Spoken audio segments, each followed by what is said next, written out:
Assalamualaikum warahmatullahi wabarakatuh. Pada video kali ini saya akan membuat laporan anatomi blok 1.3. Nama saya Sofra Mutia Gisuri Setiawan dengan NIM G024111 dari kelompok A1 dengan aslab Mas Ikhwan.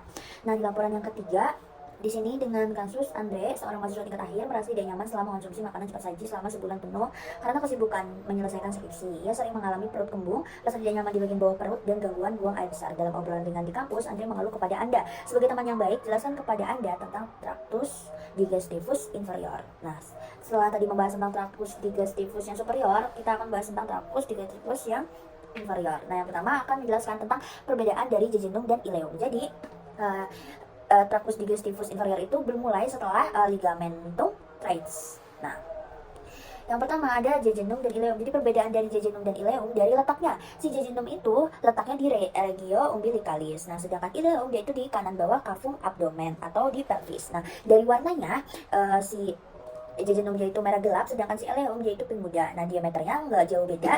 Si jejunum yaitu 2 sampai 4 cm, si ileum itu 2 sampai 3 cm. Nah, kalau dari dinding ototnya, dia itu juga berbeda. Kalau si jejunum itu atau jejunum itu dia tebal, sedangkan si ileum dia itu tipis. Itu dari dinding atau otot plusnya. Terus dari vaskularisasinya, si jejunum itu banyak sedangkan si ileum itu sedikit. Nah, dari fossa rectanya si jejunum itu panjang sedangkan si ileum itu pendek. Dari arsadesnya si jejunum itu dia itu hanya 1 sampai 2 tingkat, sedangkan si ileum dia itu bersusun dan lebih kompleks kelihatan bedanya.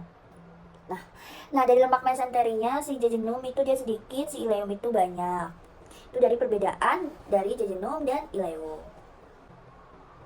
Nah, jejunum at ileum itu dia diinervasi oleh simpatisnya nervus plancitus minus, terus parasimpatisnya nervus vagus. Enteriknya dia itu ada plexus mesenterica auerbach sama plexus mesentris sama peristatik.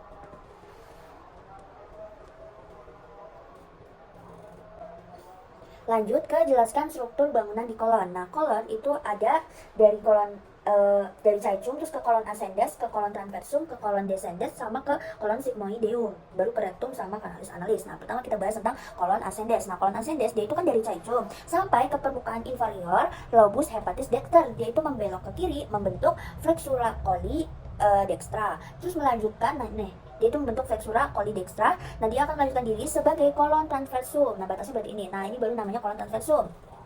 Nah, dia itu dipisahkan dari dinding abdomen anterolateral oleh omentum majus. Nah, lanjut. Dia itu divaskularisasikan oleh arteri A ileocolica, A colica destra. Terus venanya bermuara ke vena mesenterica superior. Nah, diinervasi oleh simpatisnya nervus splanchnicus minor sama parasimpatisnya si nervus vagus. Lanjut ke kolon sigmoideum. Ini kolon sigmoideum itu penggantungannya adalah tadi yang laporan pertama, dia itu mesokolon sigmoideum. Dia itu melanjutkan diri ke rectum. Lanjut ke kolon transversum. Nah, kolon transversum itu berjalan menyilang abdomen mulai dari flexura coli dextra sampai ke flexura coli sinistra. Segini. Nah, dia itu divaskularisasinya berbeda. 2/3 proksimalnya dia itu oleh arteri colica media cabang arteri mesenterica superior. Nah, 1/3 distalnya dia itu oleh arteri colica cabang arteri mesenterica yang inferior. Nah, venanya dia itu mengikuti arteri yang sesuai dan bermuara ke vena mesenterica superior dan vena mesenterica inferior. Nah, diinervasinya dia itu oleh simpatis berbeda juga. Yang 2/3 proksimalnya dia itu oleh nervus splanchnicus minor, yang 1/3 distalnya dia itu nervus nolumbalis. Nah, parasimpatisnya yang 2/3-nya dia itu nervus vagus, 1/3 distalnya dia itu nervus splanchnici pelvisi. Terus setelah kolon transversum ada kolon descendens. Nah, kolon descendens itu dia itu terletak di kuadran kiri atas dan bawah. Nah, dia itu berjalan ke bawah dari flexura coli sinistra sampai ke pinggir pelvis. Nah, descendens itu dia itu divaskularisasi oleh arteri colica sinistra, arteri sigmoidea. Dia itu cabang dari arteri mesenterica inferior. Nah, venanya dia itu mengikuti perjalanan arteri bermuara ke vena mesenterica inferior. Nah, diinervasinya dia itu simpatisnya nervus splanchnicus. Nah, parasimpatisnya dia itu nervus splanchnici pelvisi. Setelah dari kolon dari caecum, kolon ascendens, kolon transversum, kolon descendens, kolon sigmoidea, lanjut ke rectum sama analis kanalis. Nah, ini dia rectum atau kanalis analisnya. Nah, Yaitu ada plica transversalis recti yang superior di sini. Terus ada plica transversalis recti yang media di tengah. Terus yang ini namanya plica transversalis recti yang inferior. Nah, ini peritoneum.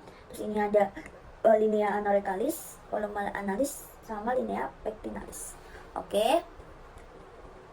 Jadi intinya digit ini vaskularisasinya kita menghafal dari foregut, hindgut, sama midgut.